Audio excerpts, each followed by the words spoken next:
एक औरत रोटी बनाते बनाते ओम नमो भागवते वासुदेवाय का जाप कर रही थी। अलग से पूजा करने की समय कहाँ मिल पाती थी। बेचारी बस काम करते करते भगवान के दो नाम ले लेती थी कि अचानक धड़ाम से जोरों की आवाज हुई और साथ में एक दर्दनाक चीख। जब आंगन में दौड़कर झांकी तो उसका 8 साल का बच्चा चिंटू बेहोश पड़ा हुआ था, खून से लथपथ था। दोपहर का वक्त था, घर पर उसके अलावा और कोई नहीं था। वह दौड़ती हुई चिंटू के पास पहुंची और उसे कुछ समझ नहीं आ रहा था कि वह क्या करे। 20 दिन पहले कराए गए अपेंडिक्स के ऑपरेशन के बावजूद उसमें न जाने कहां से इतनी ताकत आ गई कि वह चिंटू को गोद में लेकर दौड़ते हुए चौराहे के पास नर्सिंग होम में लेकर चली गई।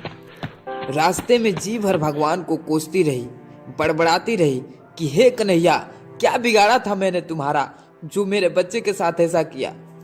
नर्सिंग होम में डॉक्टर साहब मिल गए। चिंटू का इलाज हो गया। चोट गहरी नहीं थी। चिंटू ठीक हो गया और उसे होश भी आ गया। वह चिंटू को वहां से लेकर घर आ गए। रात को घर पर सब टीवी देख रहे थे, तब उसका मन बेचैन था। वह अभी भी भगवान को कोसे ही जा रही थी। एकाएक उसकी आत्मा सिहर उठी। वह सोचने लगी कि कल ही तो आंगन से उस पाइप के टुकड़े को हटवाया था। कल वह टुकड़ा तो उसी जगह पर था जहां पर मेरा चिंटू गिरा था। अगर कल मिस्त्री नहीं आया होता, उस टुकड़े को नहीं हटाया होता, तो मेरे बेटे का क्या होता। इतना सोचते ही उसका हाथ पेट की तरफ गया जहां पर ऑपरेशन के टाके अभी भी हरे थे। उसको आश्चर्य हुआ कि 20-25 किलो के चिंटू को उसने उठाया कैसे। उसको चौराहे तक दौड़ते हुए लेकर चली गई। वैसे तो वह कपड़ों की बाल्टी तक छत पर नहीं ले जा पाती थी। फिर उसे ख्याल आया कि डॉक्टर साहब तो रोज 1 बजे ही चले जाते हैं, तो आज 2 बजे तक वहां कैसे थे। और उसके जाते ही तुरंत इलाज भी हो गया, मानो किसी ने उन्हें रोक रखा था।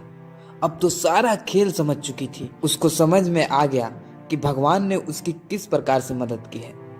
उसका सर प्रभु के चरणों में श्रद्धा से झुक गया। वह मन ही मन प्रभु से अपने शब्दों के लिए क्षमा मांगने लगी, माफी मांगने लगी। तभी उसका ध्यान टीवी पर चल रहे प्रवचन पर गया। उसमें बताया जा रहा था कि प्रभु कहते हैं, तुम्हारे ऊपर आने वाले संकटों को तो नहीं रोक सकता, लेकिन तुम्हें इतना शक्ति दे सकता हूं कि तुम आसानी से उसको पार कर सको। तुम्हारा राह आसान कर सकता हूं, बस धर्म के मार्ग पर चलते रहो। तभी उसने मंदिर की तरफ देखा तो कन्हैया मुस्कुरा रहे थे। उसने अपना सर श्रद्धा से भगवान के चरणों में झुका दिया।